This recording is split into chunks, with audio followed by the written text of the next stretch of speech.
Hello everyone, welcome to unit number 4 of digital innovation.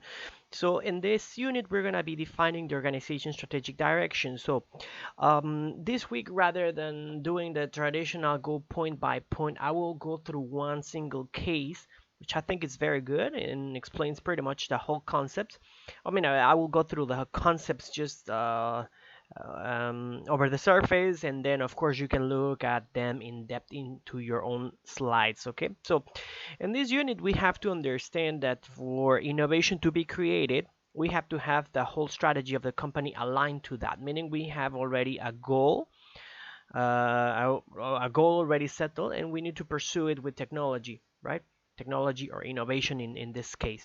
So let's look at this case. In this case, for example, we're going to be talking about the NBA, the National Basketball Association 2K League, which is eSports. Okay, so in this case, we have the case that the profit of the NBA has been increasing um, for the past few years. Well, not few years, past year, and 2018, 2019, and 2020, the profits have been increasing. Why? Because they decided to innovate based on two things. First of all, creating this NBA 2000 League, right, which compromises a couple of teams. These teams are formed by video gamers, and what they are trying to say is that this situation or this innovation brings people nearer to basketball, nearer to watching this sport.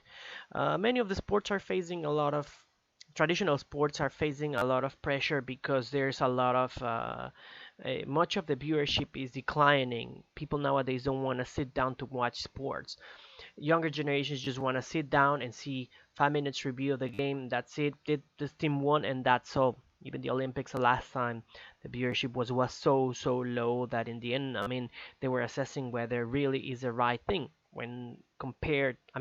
Whether they should be continued to have the same model or not. In the case of the Olympics, what happened is that they realized that people watches more of YouTube videos that have summaries of what happens in the Olympics, or funny things that happen in the Olympics. And that was the case of a Chinese athlete that they were making fun of her because she was very enthusiastic.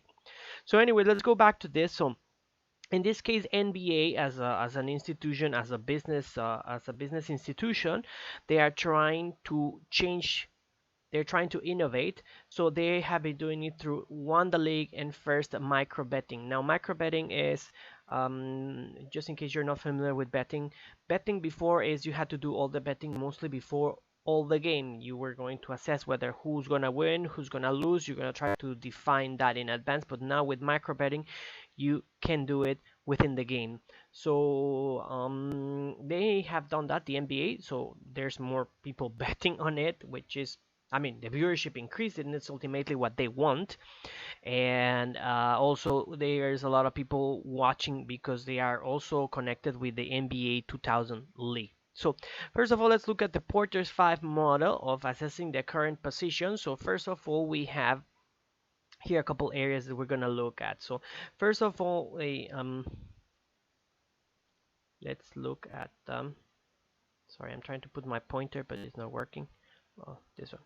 The degree of existing rivalry. The degree of existing rivalry, first of all, with other sports, right? So we have other sports plus esports are taking a lot, plus any other video games or so are also um, taking the market share or the attention of the users, of the viewers. So the degree of existing rivalry is very high. So that means they had to come up with something more innovative. So in this case, they have a lot of power. This company, the NBA, has a lot of power in the sense that they have been established for many years. They already have a lot of team base, fans, and so on. So in this case, they have the bargaining power of buyers. They have that name NBA to attract a lot of the viewers already with their name, right? They don't have to start from scratch and say, well, we're just a new league. And that is the case, for example, a new league in the US called the XFL, not the NFL, not the National Football League, I don't know what stands for, the Extreme Football League, I think it's XFL. So they have to create a name for themselves. They're starting to get viewership. They're starting to get. So this is not the case for them, right? So in this case, we have the bargaining power of suppliers. So in this case, the suppliers in this case will be the suppliers of technology for them.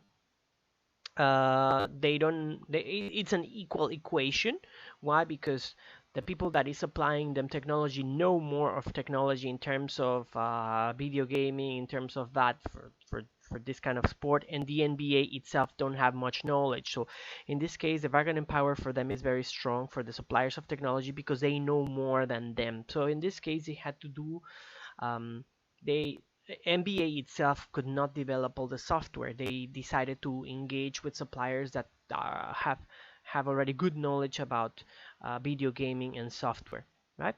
So in this case, when we look at the threat of potential entrants for them, yes, it's very high in the sense that there's many other video games taking the attention of the players or the people itself, but when it comes to just basketball itself, that is a different thing. Okay, so that's how they are relying on their brand power in order to keep relevant. Now when we look about the threat of substitutes, also goes together with that. There might be other sports that start to do exactly the same thing, right? So here is where it's tricky, and here is where they are trying to be more innovative in their whole digital strategy. One of the things that they did in their whole digital strategy was also letting the basketball players be more voice out their opinions through YouTube, through Instagram, whatever. If they want to complain about politics or anything, they can do it. Whereas, for example, the National Football League, the NFL, hasn't done that. They have faced a lot of criticism because they don't let their players talk freely. So that is here what um, NBA has realized that their business model, their current position is not good based on the current market conditions. Current market condition means there's no viewership. People is not watching sports, so we have to do a whole transformation.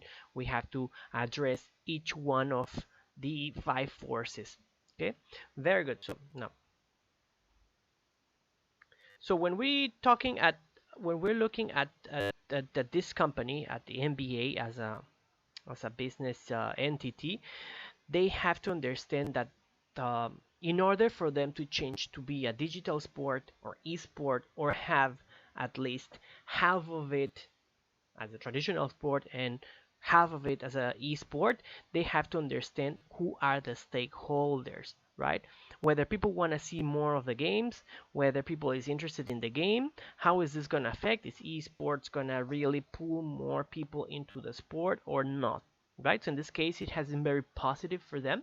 And I'll give you an analogy of another stakeholder analysis, and that is like I said, many sports now are turning digital, and this is Formula One. Formula One for racing. Formula One for racing also was a sport that it has been for the elites, not for the masses. And what they have done is taking a different approach because now there's a new ownership, and this ownership has changed everything for Formula One. What has happened now for Formula One is that they allow the racers to put also comments on Instagram or YouTube, show a lot of videos of what's really going into the Formula One, and this has allowed that to exponentially create exposure of the sports. Even you can see, if you have Netflix, you can look at the series. I think it's Drive to Survive, if I'm not wrong, that's the name of it. You can look at it and you'll see how what they are trying to do is to get more attention, to call the attention, bring the people into the new uh, direction of the sport. Okay, so that is again trying to consider the stakeholders. And who are the strategic stakeholders in this case for Formula One or for NBA? Are the investors. Who are the investors? All the brands, all those brands that advertise in sports. That's Nike, that's Adidas, in case you wonder. So anyways, I'm using my mouse to draw, don't expect too much. So anyways, in this case we have the strategic stakeholders, could be the brands, can be the viewers, the people that is watching the sport, and also the financial investors of the league, right? So in the end they say, as the chairman or the board of the decision taker says, well, let's turn a little bit more digital, well, not a little bit more, a lot more digital.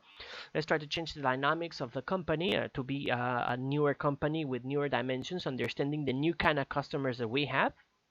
And let's go through that. And of course, the stakeholders were very happy because that's bringing a lot of new profit, a lot of new revenue streams for this sport, for this game, for this institution.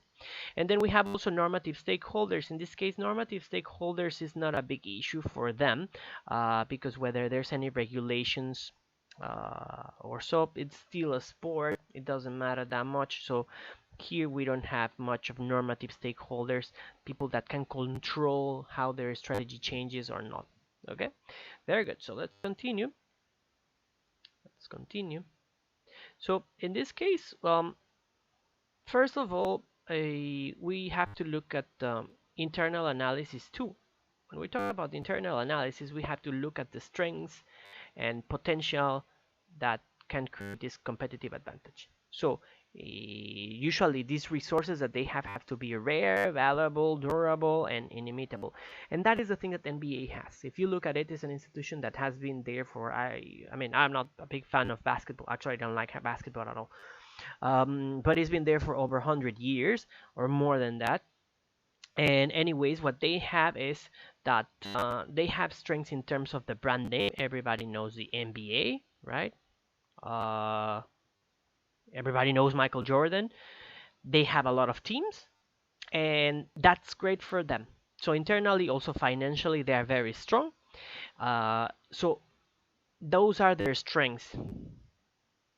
Financially, they are stable. Branding, they're stable. They're an institution that is stable. But again, here what they're facing is the decline. So how are they gonna manage that? Those are their weaknesses. The weakness is that it's an old sport. It's an old sport. That's an expression. That's really an old sport. It's an old sport, and of course, needs new blood. So in this new blood, what we're gonna have to do is go through digital, and that is a weakness. Why? Because they don't know anything about digital. Yeah, they have their platform for their website, and they post pretty much some of the top plays, and they put some of the scores and the current schedules and all of that. But in the end, they are not familiar with, for example, micro betting, which that's why they make an alliance with MGM. Okay, MGM is the company, the casino company. Well, Metro Goldwyn Mayer actually, but this is the casino one. Let's talk about the casino one. The casino one have the expertise in the macro betting and the macro betting, so they associated with them in order to gain that strength, to lose that strength, and also in terms of video gaming, they associated with video gaming companies so that they can have better platforms. So they had to understand, yes, we have the brand name, we have the strength of viewers, but when it comes to digital innovation, we do not have it. It's knowledge that we do not have. Okay, very good. So now,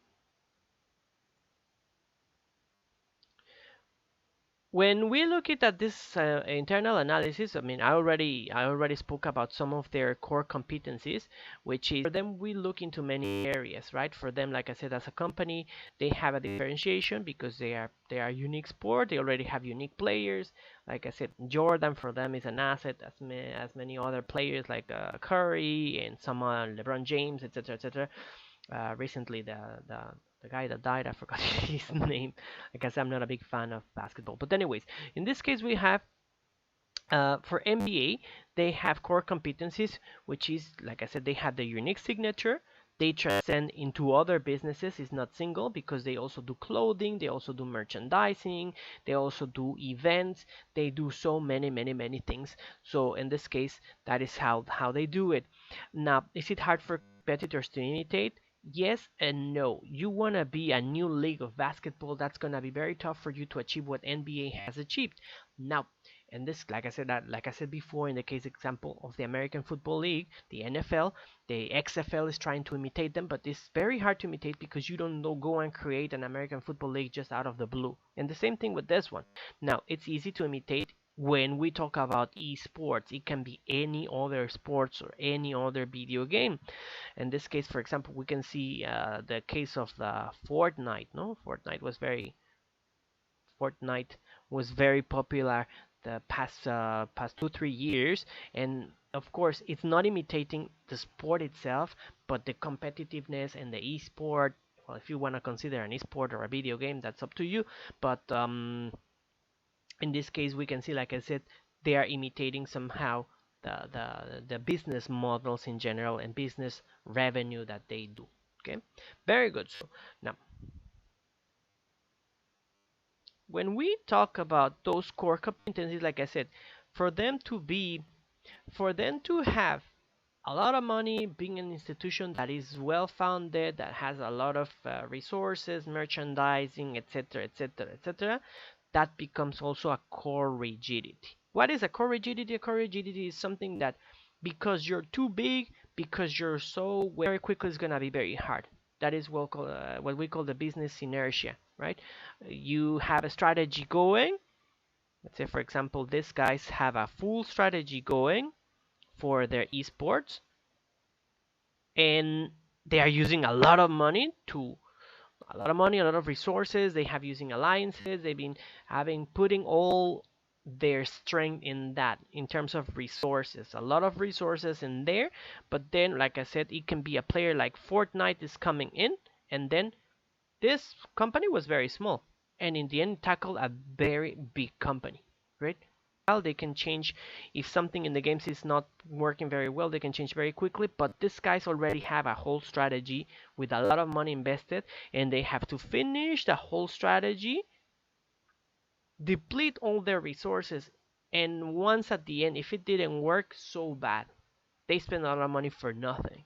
So that is the problem with having also a lot of assets, a lot of money, a lot of resources, that you cannot move them quickly. They become a problem for you, and that is the problem with MBA. If we were to say in this digital innovation, this changing failed, then for them there was nothing to do. So now let's continue. So then, and then we go to the dynamic capabilities, which is the other way around. Like I was saying, smaller companies are very dynamic. They can change already their procedures. They can think very quickly. They can react. They can amend. They have few resources, so those few resources, they deplete them and change them according to the conditions. Like I said, in this case, NBA had to change a lot of things in order to cope with the current conditions, but other companies were very easy designing and doing video games or esports, organizing events for that. Like I said, that dynamic capability. And let's go through the last one, which is the strategic intent. So the strategic intent is a ultimate goal that the company is searching for. So in this case, the question is whether the strategic intent of the National Basketball Association is to become just an e-sport, which I don't think so. I mean, for me, what I think their intention is to keep the revenue, well, not at 50-50, because actually the physical one can generate more profit than the virtual one, right? The virtual one. So in this case, the question is, in their strategic intent, how much they plan to achieve out of this strategy, and on which direction is going to move. And that is what we call the strategic intent. I'm trying to go digital because I have a certain goal to achieve. What is this goal? In this case, like I said, at least for currently, is to increase the profit and increase viewership. Two things: viewership and profit. Okay, so those two things are the strategic term. Remember, our strategic intent is long-term based, right? But I'm sure, like I said, in this one, this has worked for them in the past 2 years, but probably if we look at it in maybe 5, 10, 15 years, probably could be their esports could become very strong. In the end, one of the mentions of the NBA in their strategic intent of this strategy, they were saying democratize the sport. Okay. Yeah, democratize the sport. So what did they mean with that strategic intent? Meaning that professionally, a lot of people is playing basketball, but those are people that have that kind of talent, right? Or resources or physical ability. You're 2 meters high, but you can play this sport or so, or you can jump very high. So what they are saying, what about the people that love the sport but somehow cannot access because they don't have enough talent. So what they are trying to say is that the sport should be for everyone. And that is when they came up with this strategy of the esports, they say we want everyone to be involved in our game. So let's give an opportunity to those that perhaps have different abilities, which in this case could be the ability of video gaming. The current league has people that can play very well, so each player represents one of the positions. So let's say I play for the, I don't know, the the Soul Sixers, no Soul Sixers, and then I am the guard, and I have to pass some playoffs and so, and I have to play until I can achieve a professional level. But anyways, I mean, gives me a chance, even if I'm, in my case, I'm just 170. I don't think I can be a basketball player, but maybe I could be a one of these 2K professional players. I don't think so because I also suck at video gaming. But anyways, so that is what we can see in this unit. Hopefully it's useful. If you have still any questions, then you can go directly to the Q&A forum, to my Kakao Talk, or you can just email me or do anything. Okay, thank you so much, and I'll talk to you very soon.